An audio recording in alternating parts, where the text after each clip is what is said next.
What's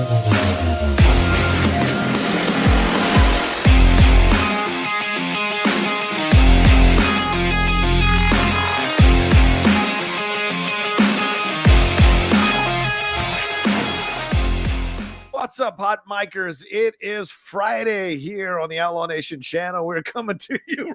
Wait a second. Is that what we're calling people? Hot micers? I don't know. I was coming up with stuff like Mark Maron does with his guys. That has not been discussed. No, all right, fair enough. It's not been discussed.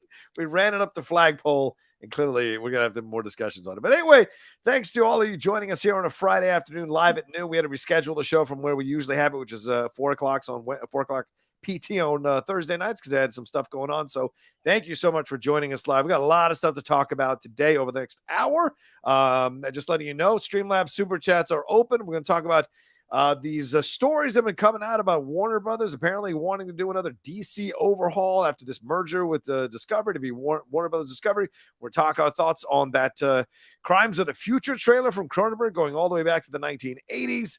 And we're going to get into so many other things going on here, like the Northman, our thoughts on that movie, maybe a little Fantastic Beast talk, and of course, answering your questions.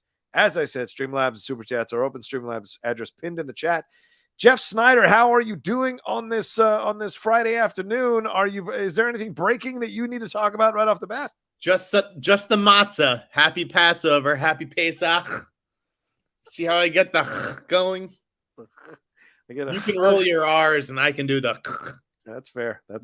I love some matzah. Matzah's the best. Put liverwurst on the bread. What is that? What is the bread that they're the dry bread? I like that stuff. That's matzah. Look at this pretender. Yeah, I'm good. I'm good, baby. It's Friday. Ready for the weekend. Nice. All right. Have you got your eyes on anything? Any stories? Jeff, you're always breaking stuff. You're always scooping stuff. Is there anything right now? You alluded to a certain somebody coming out, and that happened. Jared Carmichael coming out on SNL. You said that wasn't a scoop or anything. That was just me watching a screener and skirting the embargo. Fair enough.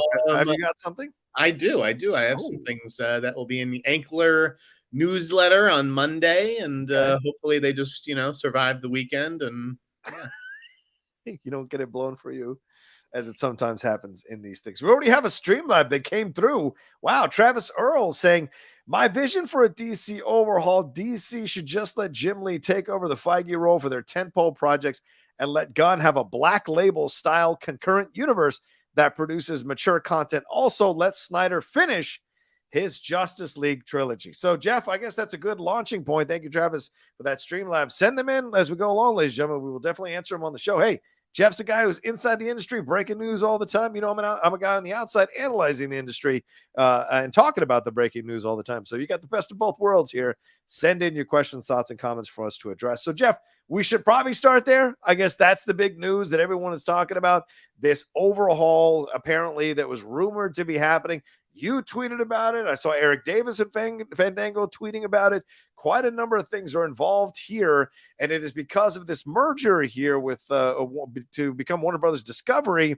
And there's a lot of people speculating that some of these comments are leading to possible changes in the direction of the DC universe. It feels like they seem to have righted the ship for the most part. Do we want to upset the ship more again? Do you buy these stories, or do you think this is all just kind of talk around the merger?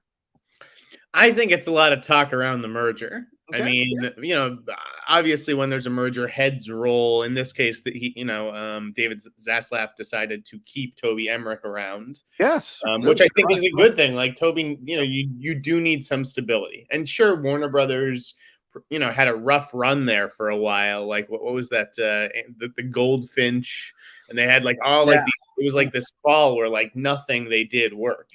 But they're coming off of Dune, yes, which won 6 Oscars. They're coming off of King Richard, which won the Oscar. I think you have to be pretty happy with Warner Brothers and how it performed last year. Jason Kyler got a lot of flack for the Project Popcorn stuff, right? But I don't think that necessarily.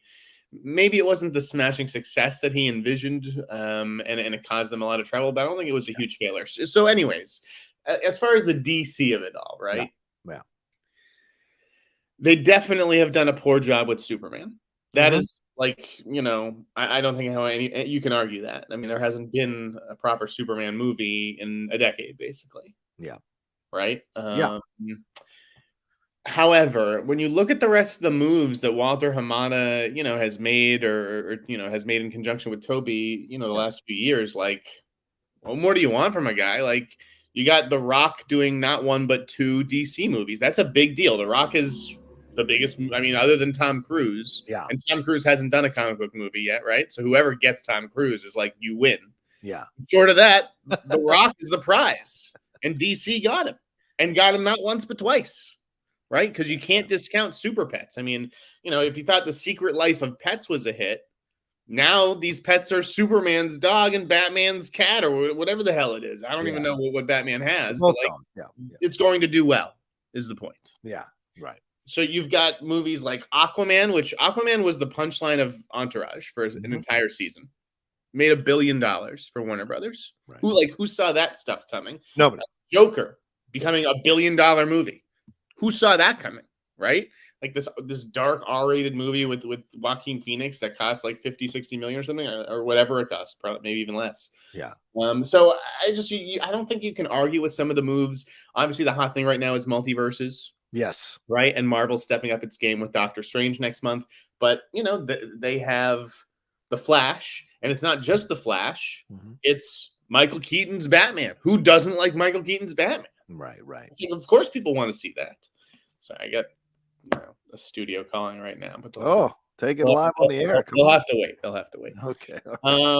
So I just sometimes when there's a merger, people like maybe Toby Emmerich feels like, well, I'm on shaky ground right now. They need a sacrificial lamb. They need a body. Walter Hamada, you're gonna lay on your sword for me, right? At DC, right.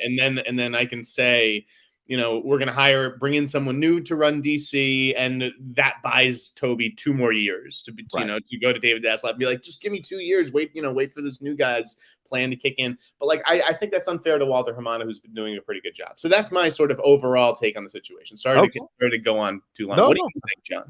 Look, well, first of all, I don't like the idea of an overhaul already. I think, can you hone some things? Can you look at some areas that maybe didn't produce or didn't overall get over creatively with the fans, or get over creatively in the box office? That I can take a look at. Something like Wonder Woman 1984. What happened there?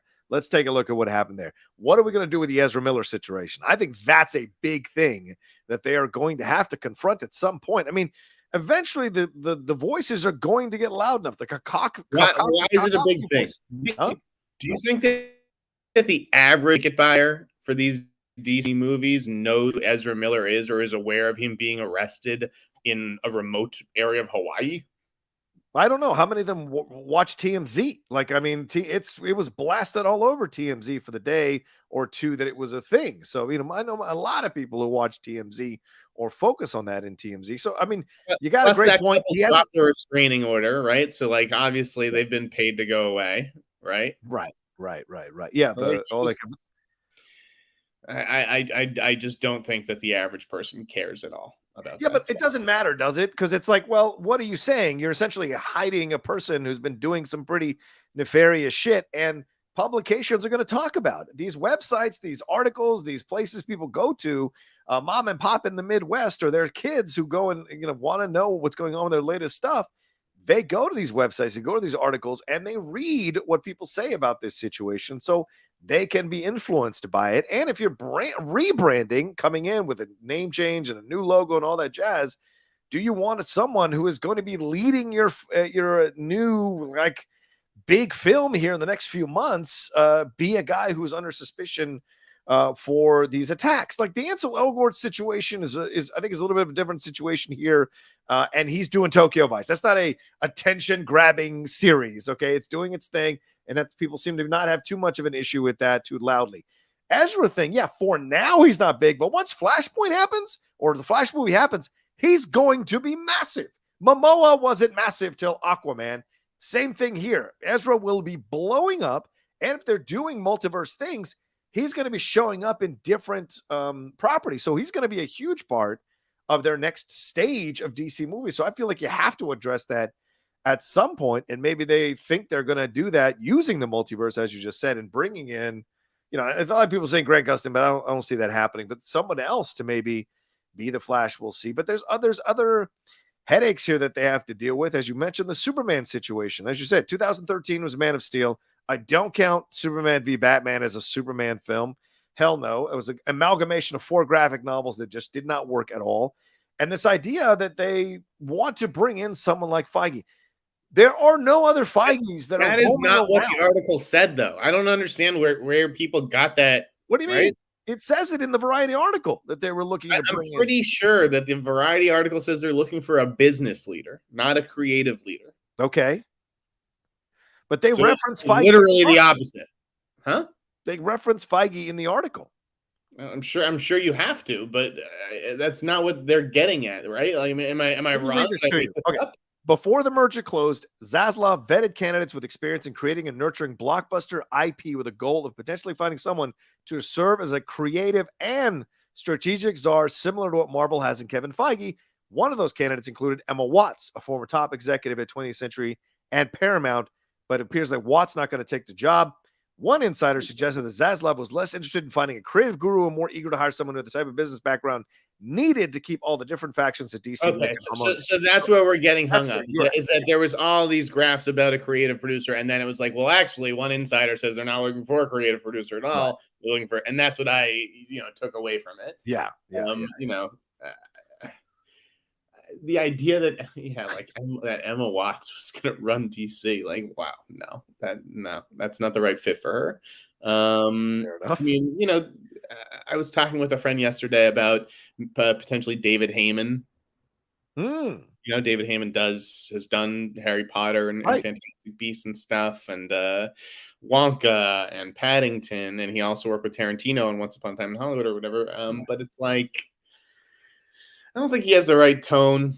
I don't think you can just take any successful producer and stick them there. Feige's a unicorn. You're not going to find that many unicorns wandering around Hollywood that are going to be able to do it to the level that he does. And especially because Feige is a fan first and foremost, and then is also gifted with these abilities to figure out which properties work, which ones don't, how to connect them up, and to lure young talent, to lure new talent, to lure a talent that has a finger on the pulse of what people want to see and have that turn into a profitable situation. I feel like DC is separating itself by having things like the Joker that's possibly a one-off, even though there's a lot of rumors about a sequel, by having things that are kind of on their own. And by spinning a multiverse, you can absolutely have different tentacles to those multiverses that exist and have their own separate films that are just involved in that version of their universe. So to me, that's where the thing at the end of the day is. I think that's where it's got to land. I don't understand this idea of doing a whole new overhaul of this thing unless it's to do what Kathleen Kennedy did, which is essentially streamline everything and put it into one lane so you can understand what is canon and what isn't canon and what is we're focusing on, what we're not focusing on. Again, when did Walter Hamada take over DC? About 5, 6, 7 years ago, I think it is. No, that seems too long ago. Too long ago? Okay. Yeah, I would imagine it was 2018 or so, maybe. Okay. Let me see. That was right around the Suicide Squad stuff with what happened with the actor who played Cyborg. Okay. Yeah. Well, in any event, I feel like the DC movies, they're on decent creative footing right now. I mean, yeah, right. Wonder Woman 84 was not very good. No. And I couldn't stand Aquaman, but people for the most part liked Aquaman, right? Yes, which I hated, but yes, people did. It made $1 billion. So yeah, the Batman was good. Suicide Squad, James Gunn's Suicide Squad was good. Peacemaker was good. Yeah. So it's hard to argue with the direction that they're going. They're making movies like Blue Beetle, right? Right. There's Latino superhero. Yeah. And yeah, Batgirl. And so I like that. I like the moves that they're making. I just don't understand the need for an overhaul right now. Beyond the fact that there's definitely been mismanagement of Superman. That is just undeniable. Right. And they're working on that. They're like I said, the Ta-Nehisi. No, I messed that up. I know how to pronounce his name. Hold on. I knew I was going to mess that up when I talked about it. I did learn it. And Birds of Prey as well. I mean, like to Scott Mendelson, they tweeted about how the title was an issue possibly, but the film itself overall, maybe not the greatest film, but it certainly was marketed in a positive way to get people in the theater. People just didn't show up. So maybe this is a way of them kind of looking at some of these properties, it seems like, that have potential and giving them their one-offs, giving them their own kind of best possible effort to create some money-making opportunities off of these properties. Yes, but to bring it back to Superman, right? Yeah. Okay, so they have Ta-Nehisi Coates. Oh, right, Ta-Nehisi Coates, yes. Yes, he is going to deliver that Superman script, I would imagine, by Memorial Day. Wow. I heard it was coming in pretty soon, like maybe even in the next 2 to 3 weeks. But Kroll then tweeted that he'd heard the same thing, that it was going to be soon back in February. So, it always seems to me like executives, I'm going away from Memorial Day weekend. I'd love to have the script to be able to read by then because they're always reading on vacation anyway. So I would imagine that by Memorial Day there will be a Superman script submitted. And that's separate from the Val Zod project that Michael B. Jordan's doing for HBO Max. So they have been taking steps to rectify the Superman situation. It just seems to be going slower than expected. Yeah. And that is something, and that to me is exciting because maybe they come in and they're like, okay, enough with this already. Why are we dragging our feet? Let's make a decision on Cavill once and for all, and let's start going forward. Because certainly the drumbeat has gotten so loud for Cavill to return as Superman, at least amongst the geekdom and the fandom. I see it all the time. The other part of this, Jeff, before we move off of this subject, a lot of the Zack Snyder people are now coming out of the woodwork like they do. And I'm one of these people that likes the Zack Snyder Justice League. They are now saying, hey, why don't we restore the Snyderverse now with new management here coming in? You're doing a multiverse. Why can't Zack Snyder be allowed to finish his version of the Justice League and do what he wants to do? Allowed to finish his vision and all that? No, that's all that stuff's done, guys. It's over. Okay, all right, 100% for sure. Not coming. He's not coming back. All right. Yeah. I'm just saying, it's a possibility. I don't know these people taking over what their connections are with Zack Snyder, what their feelings are about how that movie did, and what have you. Because the movie was very, very well received, and so does that cause them to reappraise the situation? And didn't they try to turn Snyder into Feige, and it didn't really work for them? So do they want to go back to the well and do that again? I don't know, but I think these filmmakers are not meant to be Kevin Feige, just like Kevin Feige is not meant to be directing Marvel movies. Okay? You can't just take, I know Warner Bros. Went to Christopher Nolan as well, right? Yeah, right. Yes. And they're like, will you do this? And he was like, fuck no. Nolan barely finished the Batman trilogy without leaving the studio. He wasn't going to take over a whole thing. Yeah. No, listen, they want to move on from Snyder and the Snyder fans. The Snyder fans did it to themselves. I'll tell you that right now. You think executives up in Warner Brothers are actually like the fans? No, they don't. All right, fair they enough. Don't appreciate it. I won't accept. I will not enjoy. I will not join in on your bashing of the Snyder fans. I refuse to. I'm not bashing them. I'm just. This is a fact. I have spoken to people at Warner Brothers. What do they think? What do they like? Do the fans think that they endear themselves to these executives? The executives want nothing to do with these people. Yeah. Well, I'm not bashing them. Fair enough. Zack Snyder's Justice League was a huge improvement over the theatrical cut. Yeah. 1,000%. All right. So then, all right. Well, so what do you anticipate is going to happen here, man? Do you anticipate that they're going to find a person there who's going to handle, who's out there that they could possibly look at? If I was Dave Zaslav, I would not come in and start making all these sweeping changes. I think that DC is on the right track, Well, hold on. Let me ask you this. Why do you allow an article like this to be written? Who is leaking this information? Is this leaking? What? This is. I'm telling you, I just did Variety pontificating and just creating something out of thin air. Okay. I'm saying that sometimes. All right. Listen. No, those meetings are significant. If they're having meetings with Emma Watts to discuss potential DC job, that is absolutely newsworthy. Okay. But it was just like I have a message from someone that's like, that Variety story is a big nothing burger. Wow. Okay.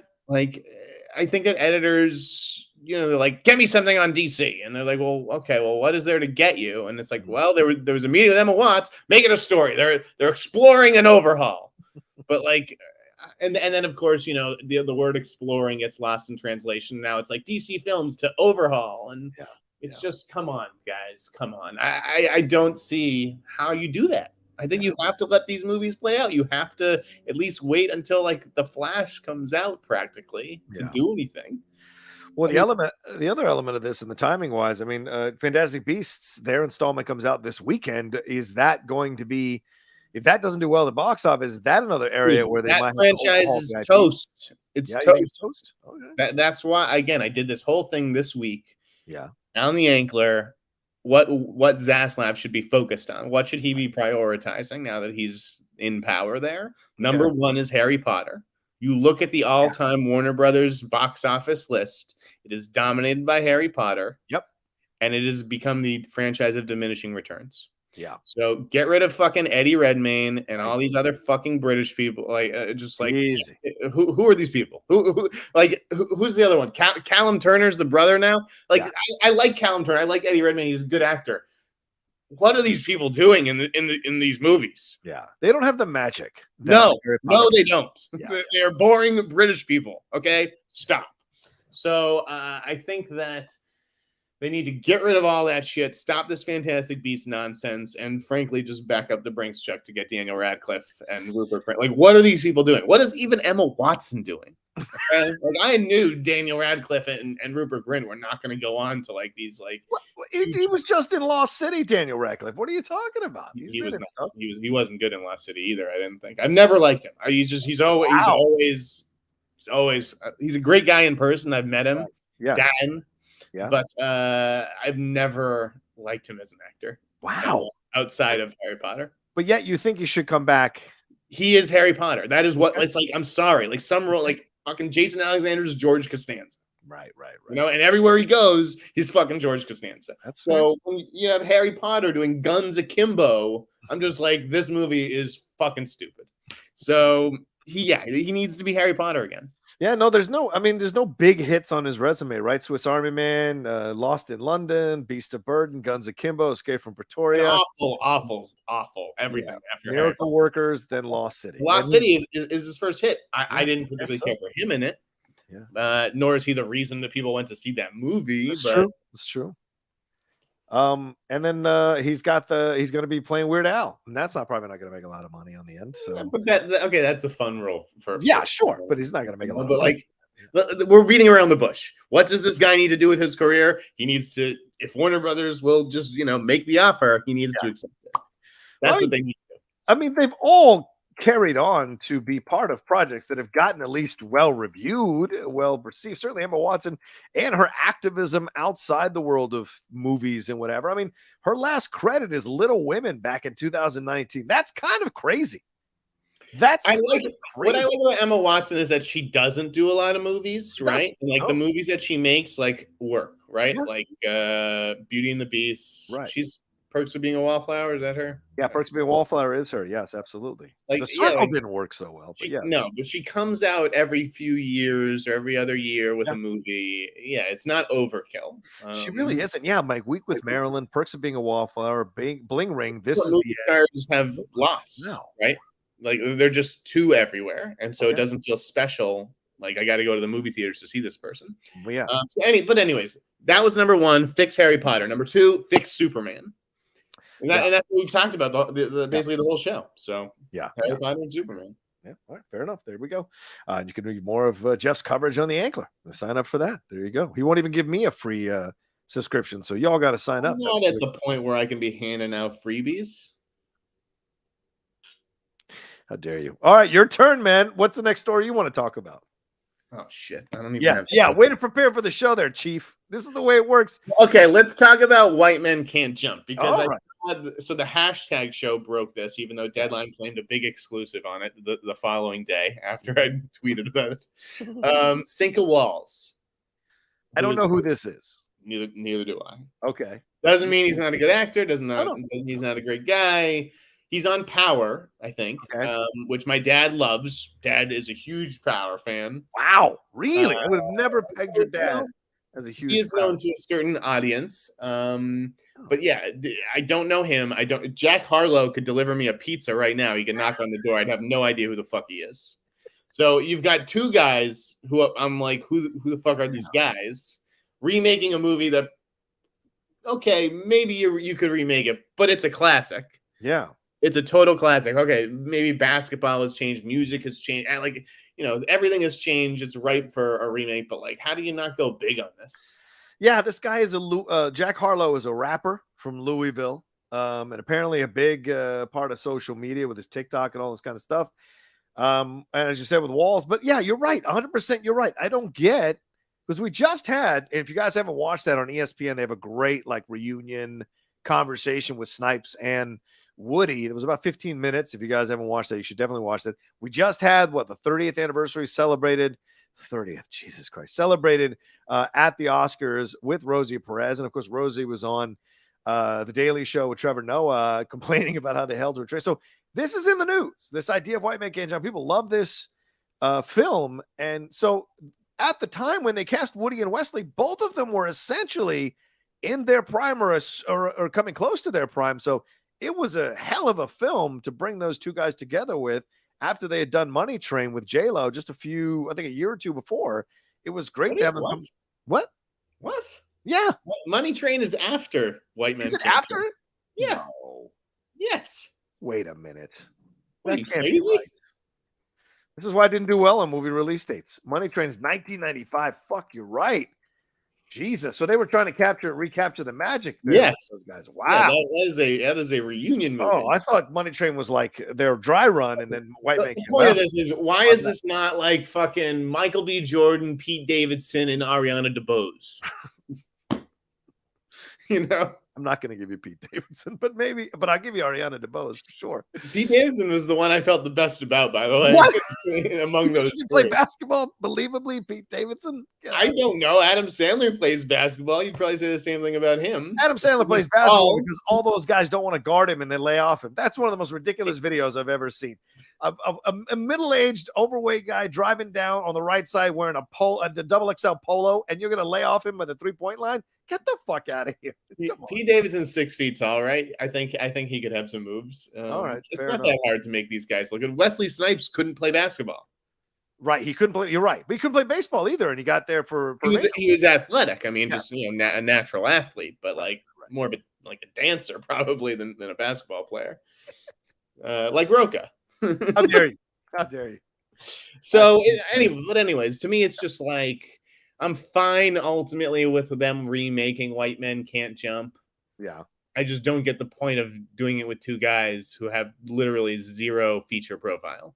Yeah, it's weird. Are they attaching a strong director to this? Like, what's the logic here? No, it's Cal Matt. I mean, I guess we haven't seen. I think he did the House Party remake. That's coming out. Yeah. Which I don't necessarily have high hopes for either. He's a music video director.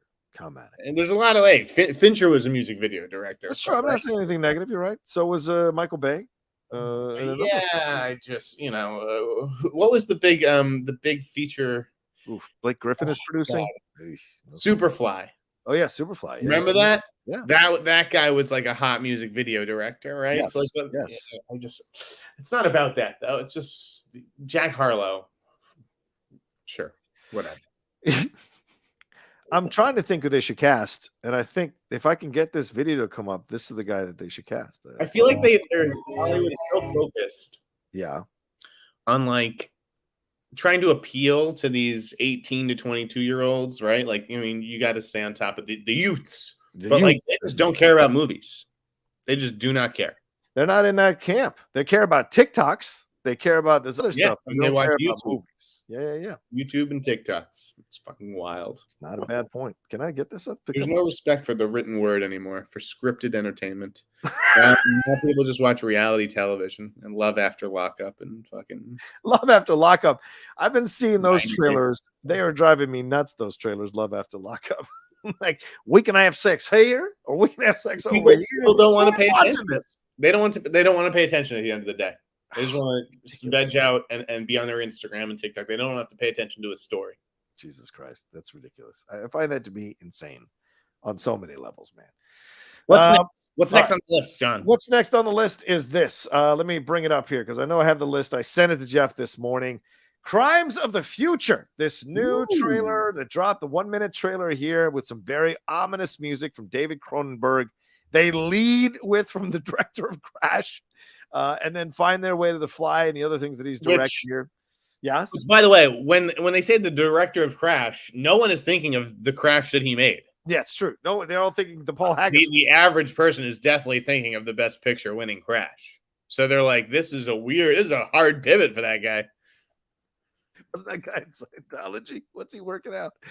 But yeah, Cronenberg is doing this at Crimes of the Future. It's stars Kristen Stewart, Leah Seydoux in a terrible wig, Viggo Mortensen, Scott Speedman of all people being involved in this project with him.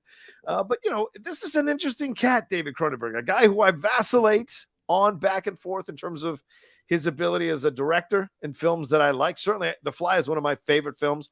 I will defend Dead Zone until the day I die. Videodrome, Scanners. I think he started out really well. Then he just started to, even Dead Ringers I can make a case for, but then Naked Lunch started to happen, and then his weird Crash and the Existenz where they're trying to have sex with each other's backs was so weird. Spider was an interesting turn with him and Ray Fiennes. I remember seeing that in a theater here in LA, but then he did History of Violence, which I think begins his connection with Viggo Mortensen, then Eastern Promises, which Cronenberg is interesting. He's an interesting director. Yeah, he's got a lot of places that he goes to, but this one's, a lot of people are saying this one is him going back to his horror roots in the early 80s, 1980s. What do you think about this trailer? What do you think? What stood out to you out of this thing? I mean, it looked pretty cool. It was neon, right? Yeah, neon. Yes. Yeah, it looked like it was the type of movie that neon gravitates to, like, you know, Possessor, right? Mm-hmm. Yeah. I forget if that was neon, but anyways, it had a certain aesthetic. Mm-hmm. I think it has a really cool cast, actually. Okay. To get Kristen Stewart in a movie like this is pretty neat. Okay. And obviously, you know, it gives you visuals that you've never seen before. Right. I've never seen a guy with like 3 pairs of ears. He's a performance artist, is what Viggo is, and they're trying to highlight what's going on. He starts growing like body parts. Yeah. Which is some sort of evolution for humanity that he's trying to highlight, which is really weird. Yeah. So I mean, I think it looks pretty cool. Okay. I'm looking forward to both this movie and Brandon Cronenberg's next movie. Okay. With Alexander Skarsgård, I believe. Okay. And yeah, what else do you want to know? You're a horror guy more than I am, so I just wanted to see if you sense that this is something that's going to crash and burn at the box office, or you sense it might have a shot at not going to do well at the box office. I mean, right. Cronenberg is not. Yeah, he's not box office gold, I would say. For nerds of a certain age, this isn't the kind of mainstream horror that people come out to. They go to see The Nun. Yeah, that's true. You know, The Nun. All right, your turn. What are we going to next? Let's talk about Gilbert Gottfried. Hey, I'll miss him. You know, and I haven't watched that documentary. I watched the trailer for it this week, and it looked kind of beautiful. I think it's available on HULU, so I do want to check that out and learn more about, like, you know, the early days of Gilbert Gottfried, and, you know, how he developed that voice and everything, because, you know, he doesn't just talk like that. Oh, right. But, you know, I think he had an interesting Hollywood legacy. Like, he'll always be Iago the parrot, right, from Aladdin. But, like, I really liked him in those Problem Child movies. Oh my god! Oh my god! I grew up on Problem Child, and I was a problem child, so like I could really. Yeah, you can imagine. You know, like he. I mean, his bit in The Aristocrats, like, he stole the movie. To steal a movie like that from a whole bunch of other comedians is, you know, pretty hard. It was incredible what he did in The Aristocrats. I agree. But I mean, the thing with him is, you know, when you're getting into watching stand-up and enjoying stand-up, he's a guy that stands out because of his voice, obviously. But then the fact that he ends up, you know, being in Aladdin, a Disney film. And I saw a beautiful video of him going to see a kid who is a mad fan of Aladdin, but he has like learning disorders. and him coming in and doing the lines with the young man for his class, in front of his class, and being so humble and generous and saying to him, my God, you're doing the lines better than I am. I'm going to be out of a job. Just those things that you wouldn't think a guy like Gilbert Gottfried might not need to do or might not do. Here he is in these kind of like other moments doing some really sweet things, but certainly an incredibly talented guy. And I hate this term, but people do use this term. I mean, he was a comics comic. People loved this guy. He had no barriers. And yeah, he got in trouble sometimes. Certainly with that joke about after 9/11, he got in trouble, although a lot of people claim that it helped open the door to start laughing again after what happened at 9/11. I think it was a roast that he did that joke, maybe a week or 10 days after 9/11, he did that joke. And then, of course, getting in trouble recently for some of the comments he made and losing his job as the Affleck voice of the Duck. So a guy who definitely walked his own path, but people always seem to forgive him no matter what missteps he might have made, because there was just something about him that was really great.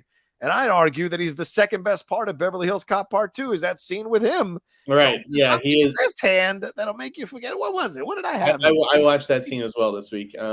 Yeah, he was unique. He stood out, and he made the best of the hand that he was dealt. Yeah. That's he was not born with marquee looks, but he carved out a career for himself, which I think is pretty impressive. And was able to procreate. So shout out to you, Gilbert. Shout out to you. I haven't done that yet. Adam Jimenez is in here, says, what do you guys think of the Batman being on HBO Max this Monday already? People seem to be losing their shit and not remember that the international market here in Mexico, that has been the way with all the WB titles. 30 to 35 days, and other places don't even have HBO Max. So yeah, what do you think about that, Jeff? It's coming out. Yeah, what a 45-day window, right? Or 42-day. Yeah, or like that. It's pretty. I think 6 weeks is the norm, and I'm kind of all for shrinking windows. I never really understood, like, you got to wait 3 to 6 months, in some cases like a year, for like things to come to home video. Like back in the day, I think Titanic took close to a year. Yeah, obviously I was in theaters for a long time too, but right. I think it's better for studios, because like they're spending so much on marketing for the theatrical releases, so then have to do it again 3 months later or 6 months later. I like it's tough to justify those costs. So the fact that it's only 6 weeks later, you can sort of condense the campaign and more savings. Maybe means they pick up a movie at Sundance that might not otherwise be seen, or I just. I'm for it. All right, fair enough. One more thing to touch on with Gilbert Gottfried. So much work done voiceover-wise, not just Aladdin. He was a Mixoplick in the Lego DC Super Villains video game. He was part of Justice League Action as Mixoplick as well. He was done stuff with Last Week Tonight with John Oliver, SpongeBob SquarePants. All of that he was involved in as well. And as my friend Smithy mentions here, he also played Johnny Crunch in The Adventures of Ford Fairlane, a stone cold classic, Jeff. Did you see that one in the theater, Jeff? You probably weren't even born. We have different definitions of what a stone cold classic is. That's fair enough. You're allowed. You weren't even born when that movie came out. I'll read this. Tariq Dingle. Oh, yeah. Go ahead. Yeah, let's do this one. Excellent teaser for Crimes of the Future. Been catching up on my Cronenberg. Not a fan of History of Violence, but Eastern Promises is great. Excited to see what he and Vigo do this time around. And The Fly is a classic. Yeah. Not a fan of History of Violence. I'm surprised. I agree with you. I'm not a fan either. I don't get what the hype of that movie was at all. I'm not a Maria Bello person. I just aren't. She kind of bores me. So I don't get involved. I don't watch her stuff. I don't get into it. What was that remake of the TV show that she did that I just didn't even bother with? There's just something about it. And so when they were her, that, and what was she in, The Cooler? Yeah, The Cooler. No, The Cooler is good. I do like The Cooler, because William H. Macy and Baldwin are good in that movie for sure. But yeah, but I do love Eastern Promises. That is I did not expect that from David Cronenberg at all. That is a badass crime film with Vigo delivering one of the most unsettling performances you're ever going to get. And Naomi Watts, I think it sounds great. Yeah, back when Naomi Watts could actually lead movies, they let her lead movies. She was damn good in Eastern. She's been leading a lot of movies. He's just been leading the wrong movies. No, fair. Let's see, we got another one here. Hold on, we got a couple more here that roll through. Mike Joy says, based on the trailer, The Northman reminds me of The Lion King. How similar are they? Okay, it's a good setup for us to move into that. Jeff, both of us have seen The Northman. It comes out next week. I think we can talk about it. I've seen reviews already. Isn't The Lion King also like based on Hamlet? Yeah, it's all based on Hamlet. Yeah, it's all Hamlet. At the end of the day, that's and that was sort of the problem. Mike Joyce, Lion King is based on Hamlet. Mike, it is. Northman is not based on the Lion King. Anyway, go ahead. Sorry. But that is the drawback to the Northman, is that I think that it is not. It's something I've seen before. I mean, not like in terms of the story. Visually, it's like nothing I've seen before. It was gorgeous. Just a stunning movie. Absolutely gnarly. Very metal. But at the end of the day, a pretty simple, straightforward revenge story that I've seen a bunch of times. Yeah, I disagree with Jeff. I don't think it's as simple or straightforward as we've seen before, because there's a lot of contemplative moments here about whether he should or he shouldn't. Those are the elements. Look, it's not the Hamlet story, but there are elements of the Hamlet story in it for sure. And certainly the character's name will get you in that place. And certainly, so there are enough elements to make it feel like. And look, I think Hamlet was based on this. I mean, Hamlet, he didn't write that out of thin air. He based that on a previous story from way back in the old days as well. So this whole thing kind of connects upon itself. But this is maybe one of the best interpretations of Hamlet I've ever seen on screen for sure. And I think Peter Sarsgaard does a fantastic job here. Anya Taylor-Joy. Alexander? Sorry, Alexander Skarsgård. And now I'm trying to imagine Peter Sarsgaard is the Northman. Way more contemplative with Peter Sarsgaard. But yes, Alexander does an excellent job here. And I think Anya Taylor-Joy, yet again, coming into a whole new genre, doing her thing. Bjork is fucking great.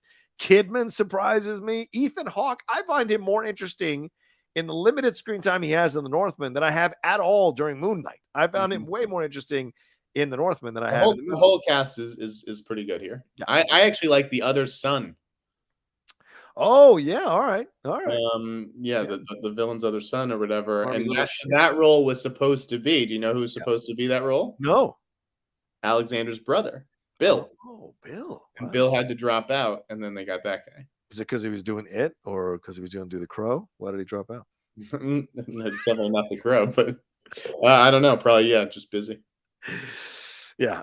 Here we go. Annabelle Roman says, side note to the first super chat, is The Bad Guys a throwaway or fun popcorn movie? You two rock hard. That's goddamn right. I don't know. There's a screening on Saturday. I'm not going to get a chance to see it because I got my pro wrestling show tomorrow. So I will go see it sometime next week, possibly, because there's a lot of people of color in the cast, including Anthony Ramos. So I haven't seen it. That's why you want to see it? It's one of the reasons I want to see it. Yeah, sure. It's an animated movie featuring the voices of people of color. Hey, I'm supporting my people, man. And too many people don't. And so I'm going to pick up the slack. So what about you?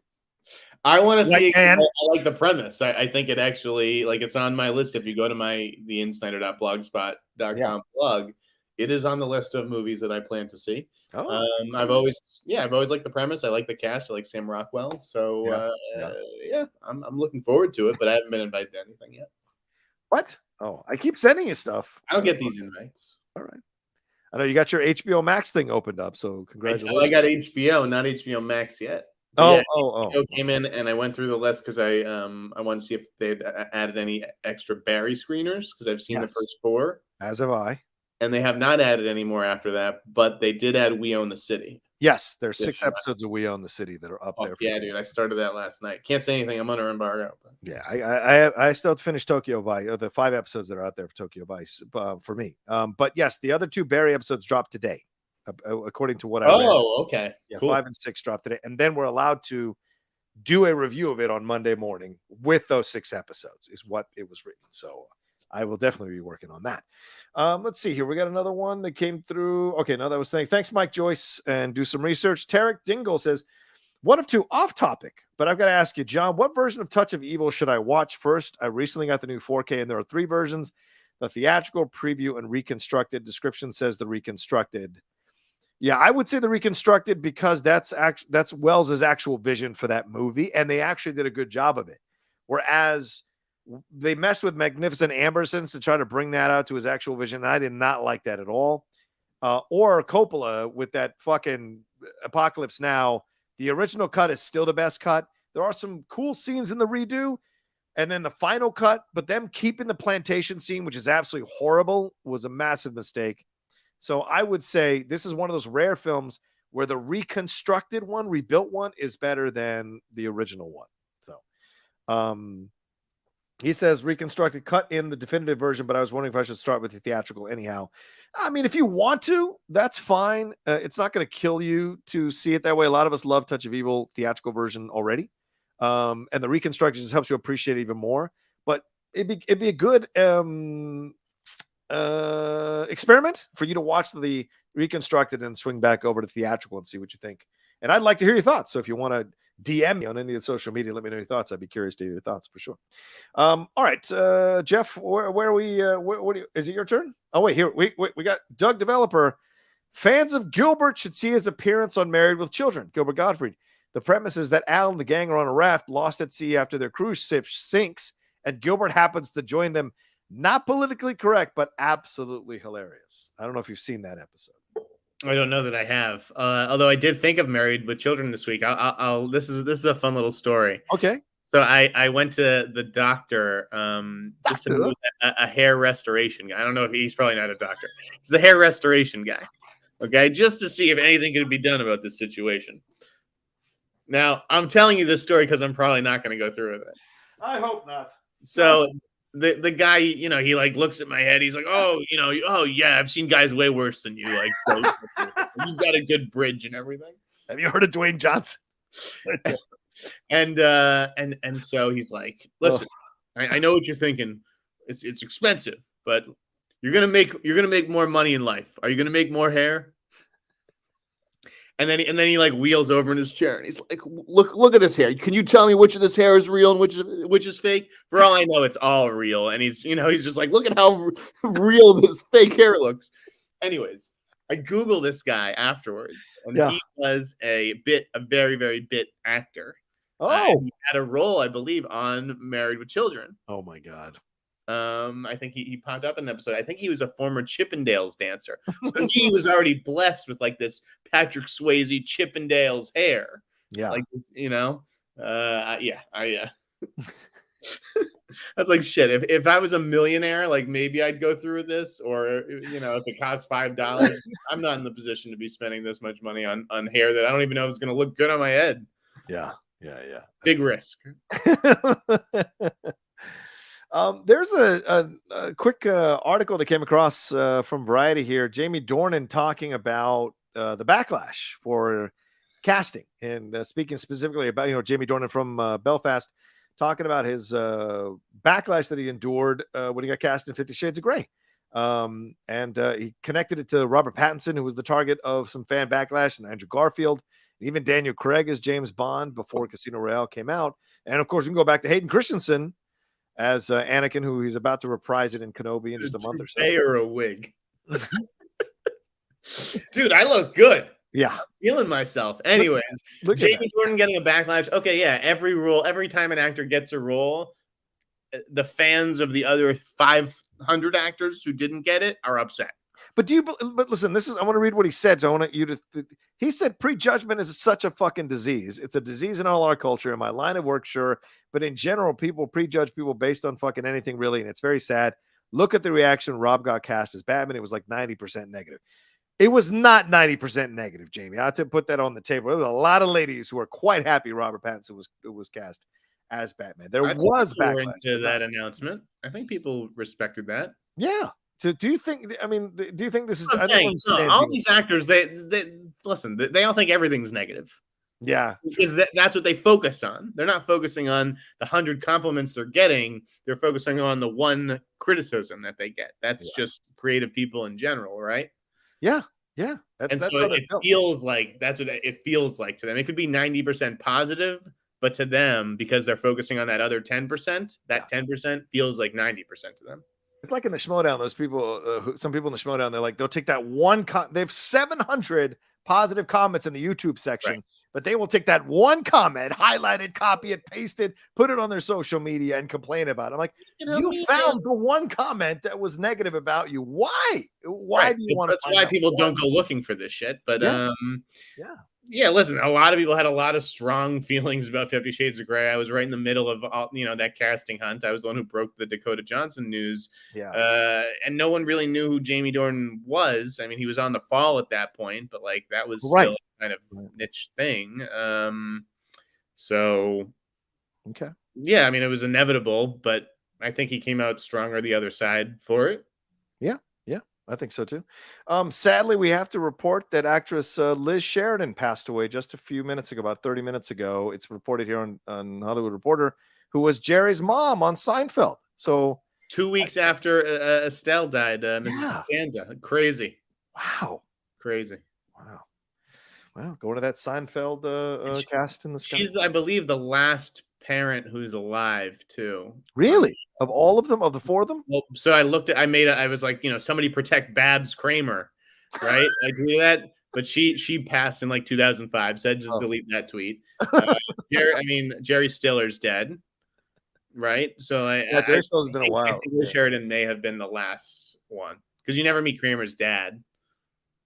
Oh, that's right. You do never meet. That's right. And then Elaine's father is Lawrence Tierney, who died as well. Right. Wow. One last thing to talk about here. Have you, or is there one you want to bring up? Is there something you want to bring up? So we got Sammy Davis Jr., Can, and then the 3 Me Too stuff. Okay. So, what do you want to talk about? You pick. It's your turn, I think. Who cares about the Can lineup? Right? Are you going to Can? No, I'm not. Am I going to Can? I have a friend who's going, but I'm not going. But I am going to CinemaCon in 2 weeks. Hell yeah, I'll see you there, dude. We'll party in Vegas together, Jack. Live hot mic there in Vegas. Wait, are you flying? No, I'm driving. It's 4 hours from San Diego. Dude, I'm driving. Let's fucking go together. What? Why would we both drive? Let's have a fucking road trip, bro.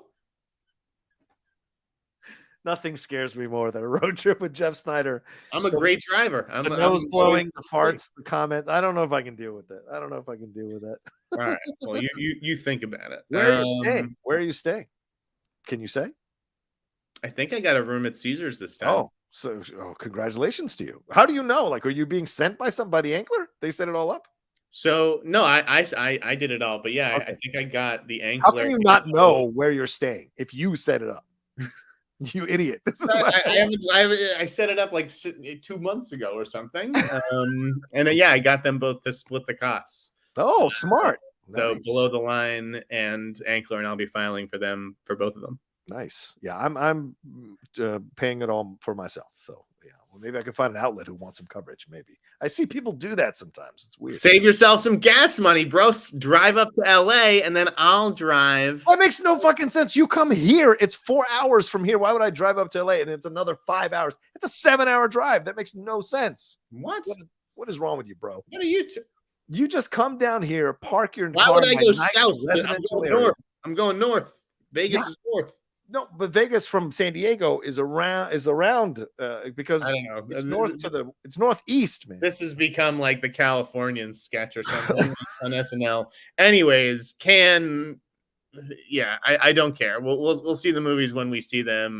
This is correct. Me and Jeff would be fearing loathing. I will say this. A lot of people upset about the three female directors, and like, frankly, I applaud France for not giving into that stuff.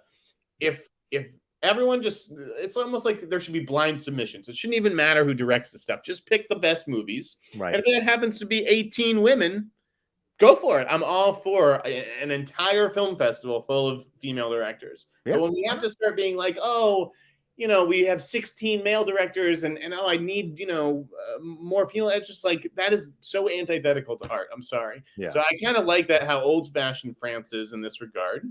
And, maybe next year there'll be more than 3. Maybe there'll be more female directed films that get added in the next coming, couple weeks. Cause I don't think that they're done announcing the full lineup. Okay. Yeah. It's just a tired argument every year. Fair enough. I'm reading, I think you mentioned this earlier, so just to verify, the Hawaii couple did drop their restraining order against Ezra Miller. So interesting. Maybe that'll kind of change things around in that situation. Cuba Gooding Jr. here has pleaded guilty to forcibly kissing a worker at a New York nightclub in 2018 in a deal that will keep him likely out of jail. Yeah, because I mean, the only way to get out of these situations is become president, because then you don't go to jail for fondling 26 women. So apparently, this is a thing. So he's publicly apologized for the first time to the two other women who accused him of similar behavior.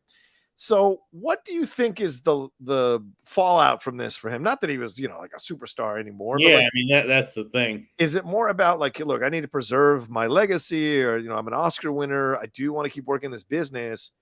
Let me, kind of just accept what I did here and take my lumps and move forward. Is this more of a respectable way out of this situation? I mean, I think it's always respectable to tell the truth. So if he Yes, did true. it, right, and then he pled guilty, like, okay, that's, I guess, a good thing. But he doesn't really have much of a career at the Yeah. moment, right? So like, I don't know what the actual repercussions will be. I think there'll be some probably desperate productions, some indie stuff, smaller Yeah. stuff. Yeah. That's like, hey, we have enough money to, splurge on one big role, and maybe he'll get that. But again, these are in tiny projects that you and I will probably never see. Yeah, I probably. think he's probably, I mean, not that he was booking studio movies before, but yeah, I don't see him landing in anything that you or I watch anytime soon. Yeah, I think the last big career or year for him was 2016 with OJ. OJ, and then also American Horror Story as well, kind of back to back doing his thing. Which is, like he obviously looked nothing like OJ. I thought he was Right. actually okay as OJ. Yeah. But why did he get that role, do you think? Just name recognition, I would imagine. Right. A lot of black guys with name recognition. Okay, you tell. Oh, I don't know. You tell me. Why do you I think? feel like it's a role nobody wanted. Oh, nobody wants to play OJ. Who the fuck wants to play? Yeah. So it's like his biggest role in the last 5, 6, 7 years or whatever was like probably a role that a lot of people turned down. I would imagine. That's so funny. People crawl all over themselves to play Jack the Ripper, but no one wants to play OJ. And that's an amazing piece of television. And even though he does not necessarily stand out in it, like he's a part of it. Yeah, so both those OJ projects are fantastic. So yeah, you had him, pleading. You had Molly Shannon recounting a disturbing encounter with Gary Coleman, which we can all kind of laugh at partially because Gary Coleman was 4'8" and she's just like shaking him off and like she keeps throwing. But like the other part of it is 4'8" or not, this dude was a creep. Yeah, right? And it was classy of Molly to maybe not take this public, or was it in her book? Yeah, it was in her book. It was in her book. But yeah, it hasn't really made a bunch of headlines until this week. And this is he's dead. So I think it's okay for I mean, she should be able to speak her truth whenever, but it was classy of her to maybe wait until he was gone to really help. Well, yeah, of course. And then Frank Langella is cut out as the lead of Fall of the House of Usher, which is a Netflix series. The Fall of the House of Langella. Yeah, right. They are recasting that role. I don't know what he said. I don't know what he did. It was probably like a Jeff Garland situation where he's just like, I've been making these kind of jokes and saying this kind of stuff for 30 years, and I'm going to keep doing it. This is my show. And they're like, no, that's not going to fly.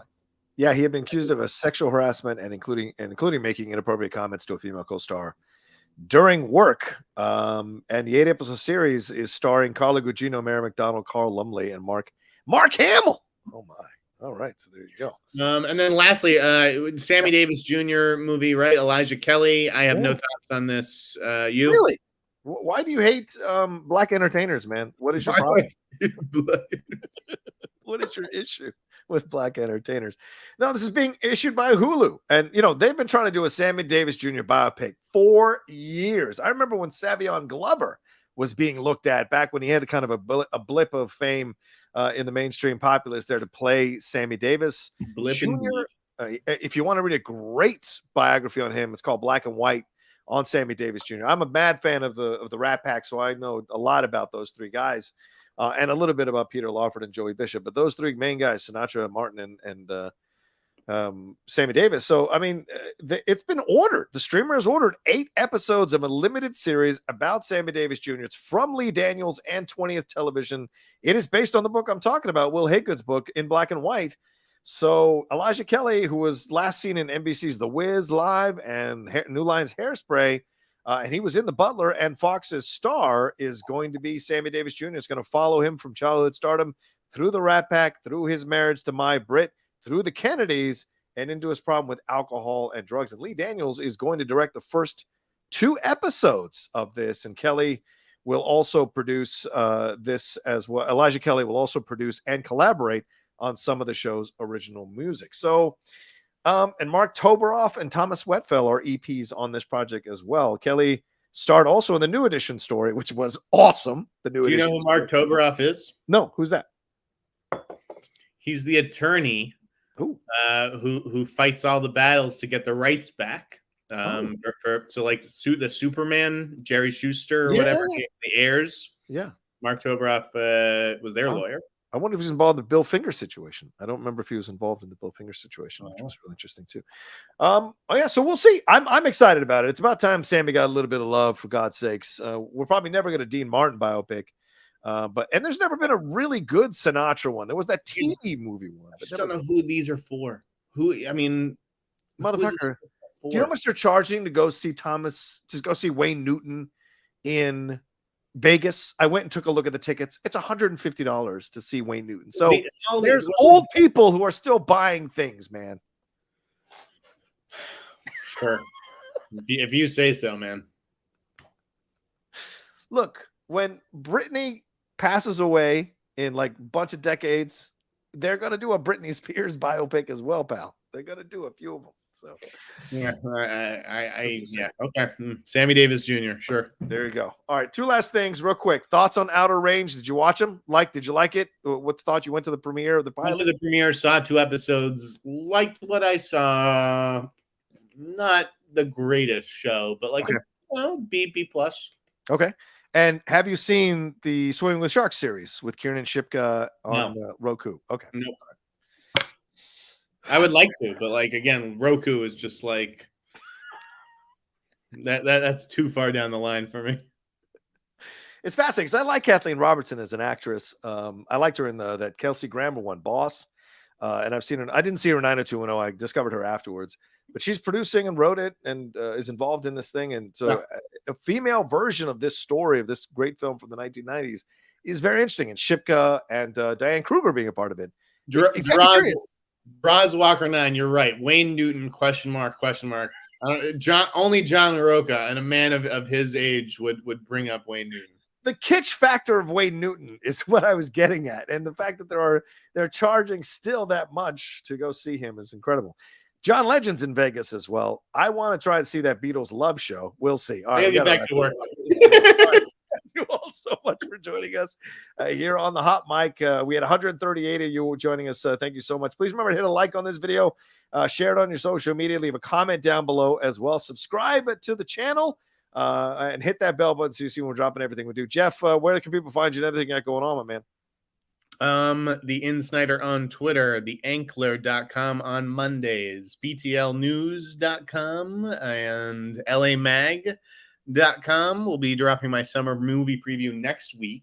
Nice. And if you need just a list of things to watch, guys, the insnider.blogspot.com, a very handy resource. There you go.